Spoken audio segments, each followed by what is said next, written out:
Hi friends, video నచ్చినట్లయితే ఒక చిన్న లైక్ చేసి సబ్స్క్రైబ్ చేసుకుని నా ఛానల్కి సపోర్ట్ చేసేయండి. ఈరోజు సండే స్పెషల్ వచ్చేసి జీరా రైస్ చేశానండి. చాలా సింపుల్గా అయిపోతుంది.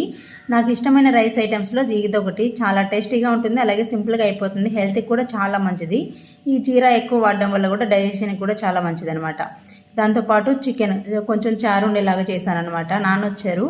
ఇంకా ఏంటంటే నాన్న ఎక్కువ మసాలా అవి తినరు, కొంచెం చారు ఉండేలాగా చేస్తే ఇష్టంగా తింటారు. ఇదిగోండి, ఇక్కడైతే జెస్సీ లక్కీ బాగా కొట్టుకున్నారనమాట. ఇప్పుడు ఎంత చెప్పినా వినరండి. అసలు ఇంటి దగ్గర ఉన్నారంటే ఎంత ప్రేమగా ఉంటారో అంత కోపంగా కూడా ఉంటారు. ఇదిగోండి, రిమోట్ తీసుకొని జెస్సీ కొట్టిందంట, అందుకని లక్కీ ఏడుస్తున్నాడు. నేను కొట్టలేదని చెప్పేసి జెస్సీ వాదిస్తుంది అనమాట. వీళ్ళు ఆడుకుంటుంటే కొన్ని గ్రేప్స్ క్లీన్ చేసి వాళ్ళకైతే ఇచ్చాను. వాళ్ళు తింటూ ఉన్నారు. ఇంకా నా వంట అయితే ఫినిష్ అయిపోయింది. వీళ్ళకైతే అన్నం తినిపించేస్తున్నాను. వీడియో నచ్చినట్లయితే ప్లీజ్ లైక్ చేయండి, షేర్ చేయండి, సబ్స్క్రైబ్ చేసుకోండి ఫ్రెండ్స్. ఇదిగోండి, ఇక్కడైతే చికెన్ కర్రీ జీరా రైస్ అయితే రెడీ అయిపోయింది. మీలో ఎంతమందికి జీరా రైస్ అంటే ఇష్టమో కామెంట్ చేయండి. Thank you for watching friends.